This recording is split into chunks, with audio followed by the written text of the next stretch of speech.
Welcome back to the Sipping Sooner. Thank you for joining me again today. Today, we finna get into a little bit of the offensive breakdown and the depth chart. You know, see what we're looking like out there going into the fall camp and getting ready to start the season here in about a little bit over 30 days. So, you know, grab your drink, kick back, and let's get it.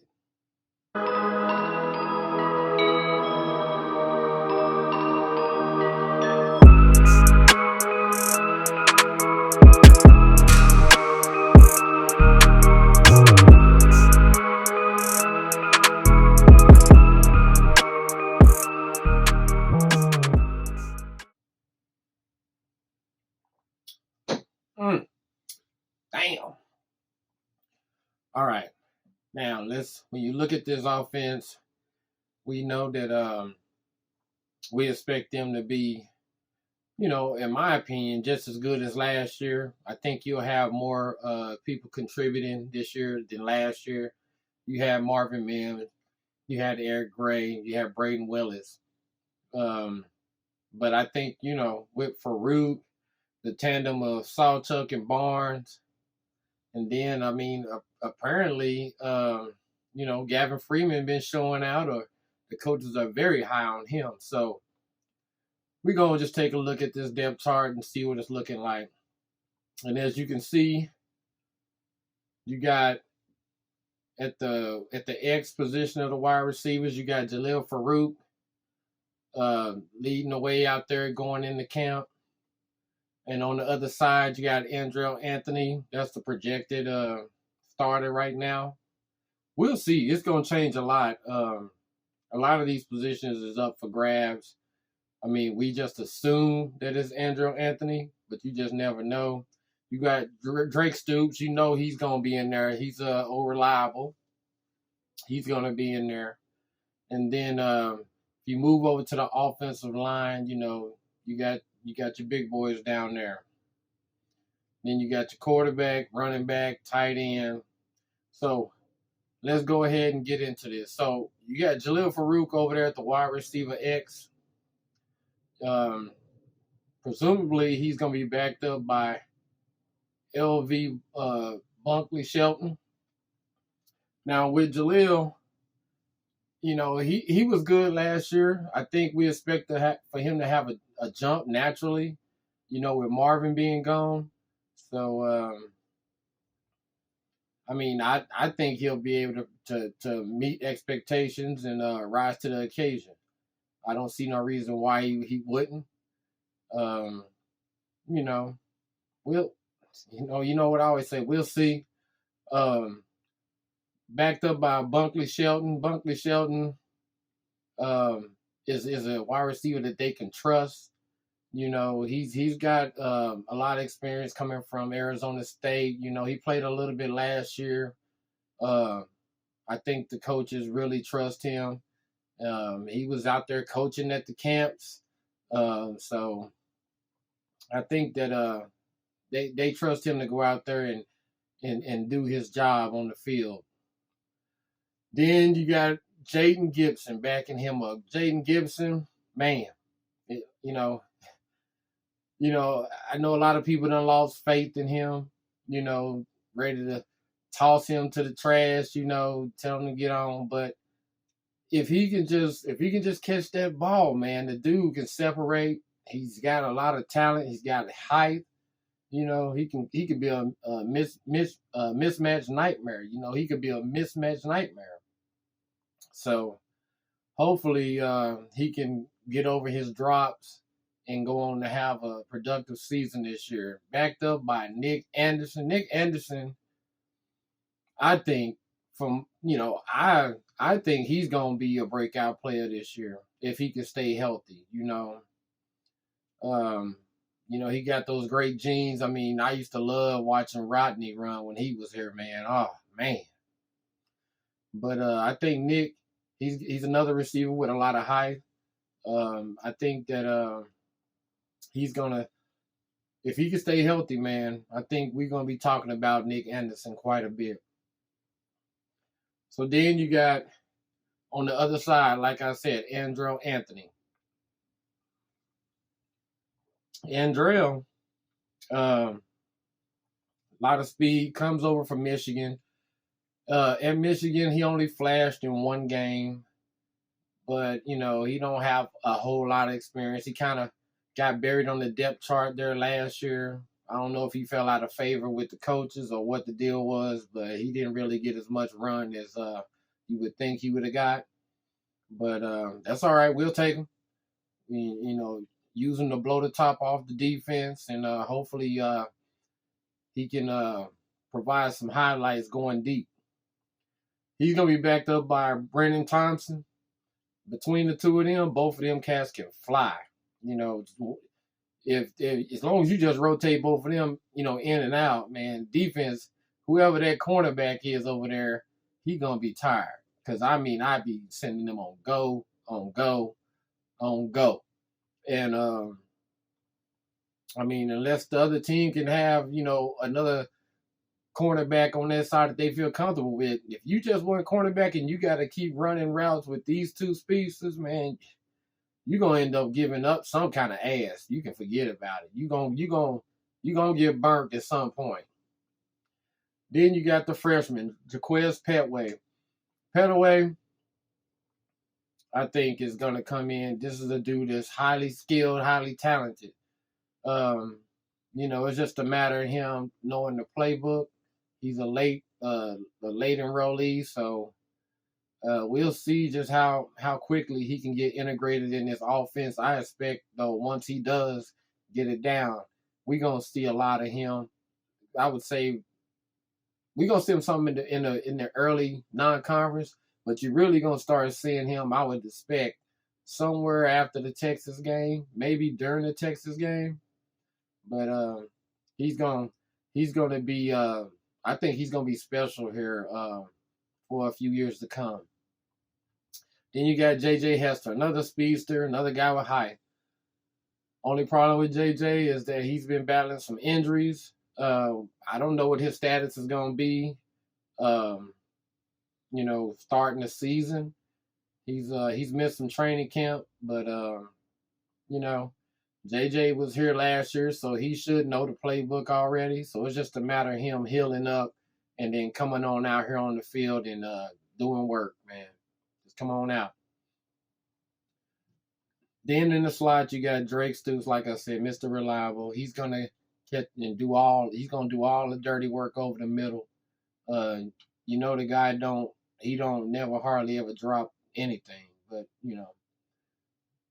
he ain't the fastest, but he's gonna be precise running his routes. You can always expect for Drake to go out there and do his job to the fullest. He's gonna be backed up by Gavin Freeman. I know a lot of people like to compare Gavin Freeman and Drake. It's not the same. Gavin Freeman is another speedster.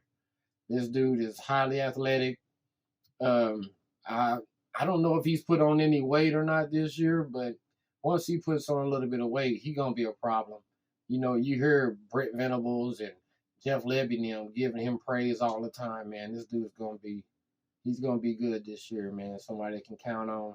He's going to, do his little jet sweeps, and he's going to be a problem, man. Then you got Mr. Interception of the Century himself, DJ Graham. DJ Graham, I hope he gets a chance to go out there and showcase his skills. He's coming in kind of behind the eight ball, man, kind of, because, coming back over from cornerback to wide receiver about what, halfway through the year last year, maybe more. But, DJ got a chance to, we know he got good hands. So he's got a chance to get out there and be productive himself. Okay. Let's take a look at this O-line, man. Starting at the left tackle, Walter Rouse, he had his shoulder surgery in the off season. Coming in from Stanford. This is a guy with a lot of starts. Very smart, and he's gonna fill in and do a really good job if he's healed up on that shoulder. Then you got Jacob Sexton. Jacob Sexton, another good player. I think that he would actually be pushing the start if it wasn't for his injury that he suffered. So, look for Jacob to come in, and I think he's ahead of schedule too on his return. So I think he could really do some work on that second team, if not push Walter Rouse for the start. Then you got old heavy hands himself, Savion Byrd, man. I hope he hangs on to that, to that spot, man, because we've been waiting for Savion to pop off. I think that, you need some of these guys to be mean, and Savion is mean, man. He's really mean. So I expect for him to come in there and do a great job road grading some of those guys for the running backs. Then you got the youngster, Caden Green, guy with immense talent.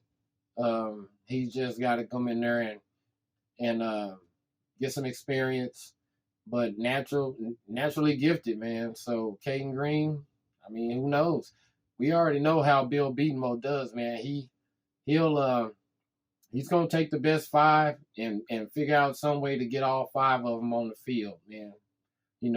Well, let me rephrase that. He's been known to take the best five. Sometimes he's been known to take the best five that play together, who has the best cohesion. Because sometimes offensive line ain't about, this guy being stronger than that guy and this guy being faster and more agile than that guy. Sometimes it's about he just plays better with the guy next to him and vice versa on the other side. So, but he's going to put it together. We know Bill's going to run out there, in my opinion, what should be, when they get finished, the best offensive line in the league this year. It better be. All right. So let's get back to it. You got Jake Taylor backing him up. I don't know. I imagine Jake Taylor, I would think that he probably get in the game before Caden, but you never know. You never know, man. You never know with Bill. Let's go to the center. Andrew Rain returns again. Andrew Rain. This is another guy. I like Andrew Rain. I think he's a good center. I don't think he's maxed out his potential yet.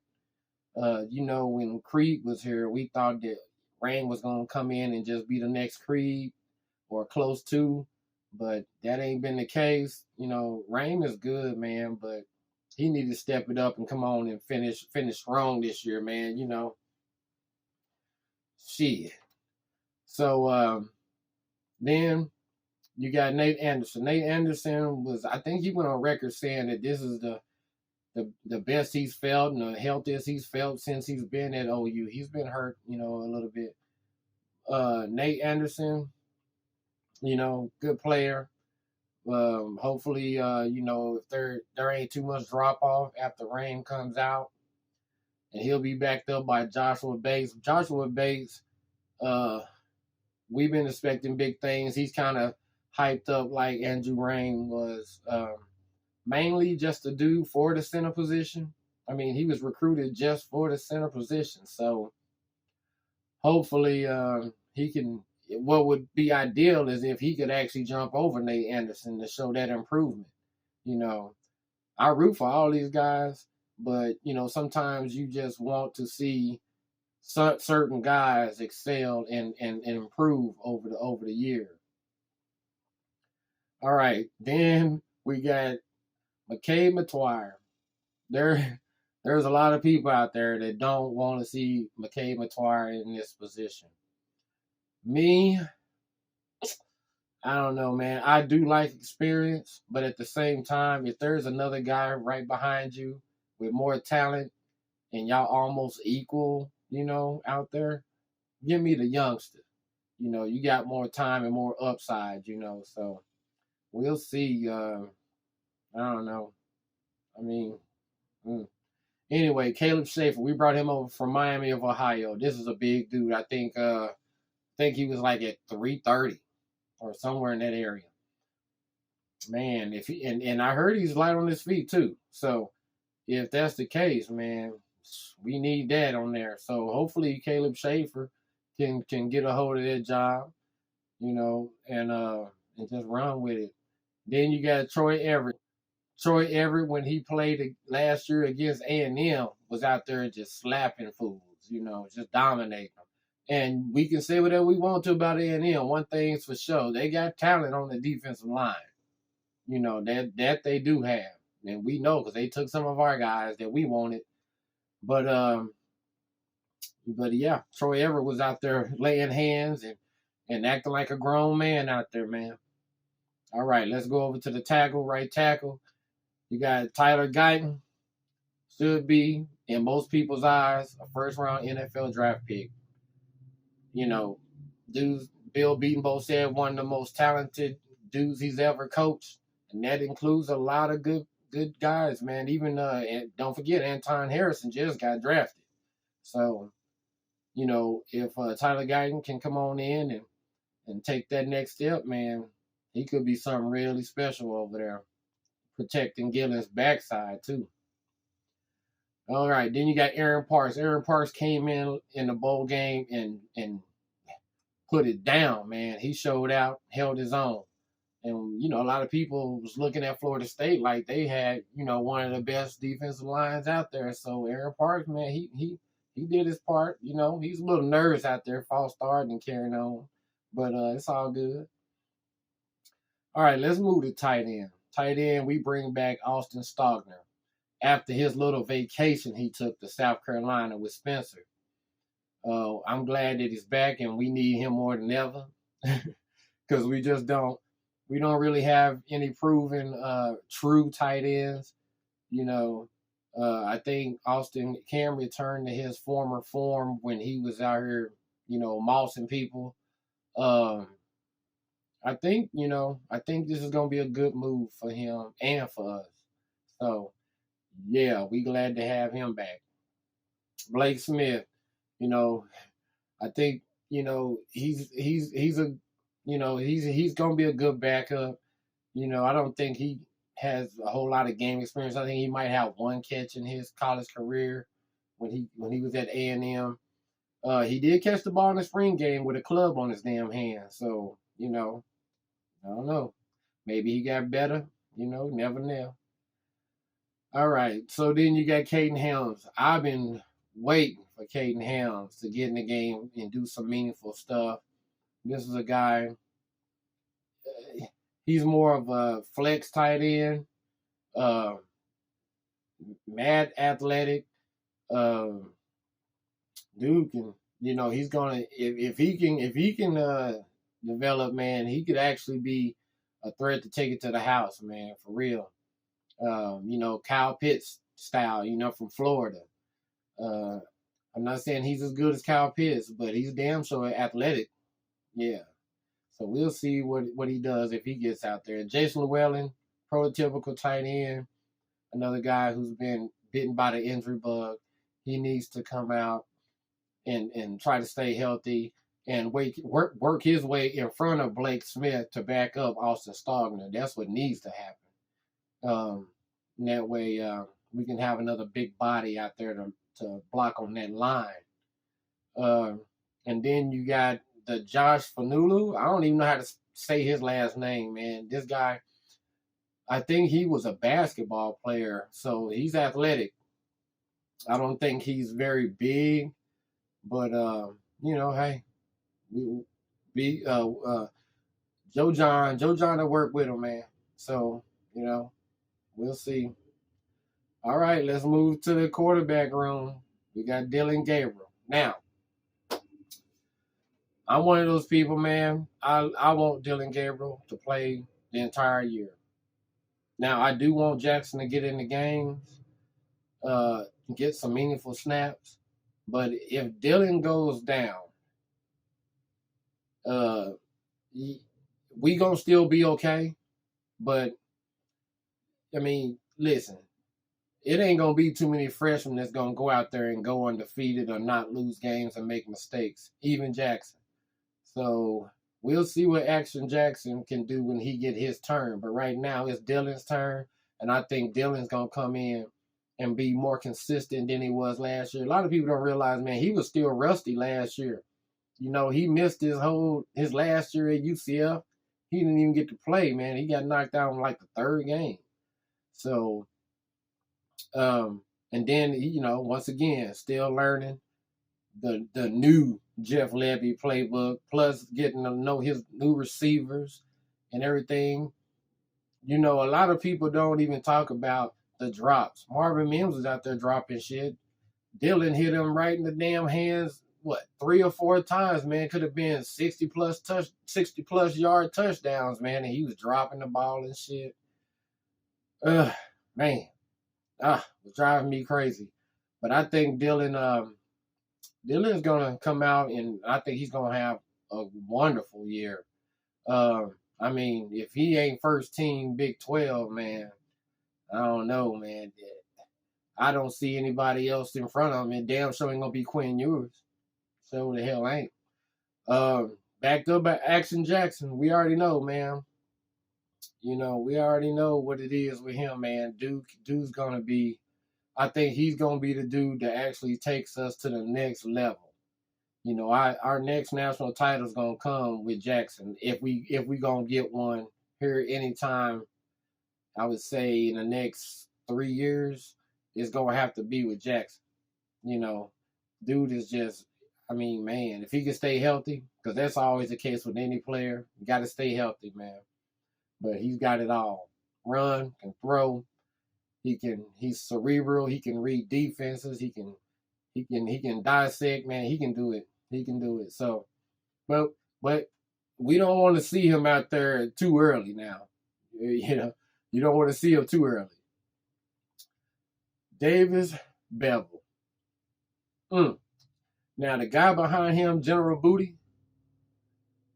If Booty don't jump in front of Bevell, I'm gonna be disappointed in him, man. I really am, because I expect Booty to be in front of Bevell. I mean, like I said, man, I didn't think Bevell was any good when he was at Pitt. I think he was, what, 3rd string at Pitt? Damn. I mean, it was so bad. Y'all seen it. We had a running back and a tight end playing quarterback in a Wildcat system against Texas. And they fuck asses try to act like they did something. Anyway. Then you got Jacob Switzer, Barry's grandson. Enough said. All right, let's move over to running backs. All right, Javante Barnes and Gavin Sawchuk. Let's just group them together. That's 1A, 1B. I think they should get about the same amount of carries this year. But I will say this, I don't think they'll have the same amount of yards. Only because I think if Gavin Sawchuk stays healthy, man, you talking about, I can see this cat running, I can see him breaking at least 4 to 5 50-plus touchdown runs easy. You know, because once he breaks that line of scrimmage and that linebacker core, man, you're not catching that man. You're not catching him. He's just too fast. Javante, you might have a chance to catch him. He ain't quite as fast as Gavin. But dude is hard to tackle. People ain't going to be just lining up to just tackle him. Trust me. We seen him. He can bring that thunder. And the other thing to mention, the guy in the 3rd slot, Tyree. Tyree, man, the team will tell you, the hardest dude on the team to tackle in the running back room. He's just a bowling ball, man. Run your ass over, make you look stupid out there. Yep. You got to make that business decision when you come up to tackle him. You got to go low, just like, you know, people was trying to do to Samaj P. Ryan when he was here. You got to go low. If not, he's going to embarrass your ass, put you on the 10 o'clock news. All right, Marcus Major, we still waiting, man. We still waiting. I mean, that's all. We know he got the talent, but we still waiting. I thought last year, man, the way he made that little shuffle move last year, I was like, oh, shit, he ready this year. I think it wasn't long. We didn't see him no more. Just done. So, man, anyway, that's my little bullshit breakdown of the offensive depth chart. You know, if you made it this far, subscribe to the channel. Hit the like button. Sipping soda. I'm out this bitch. Peace.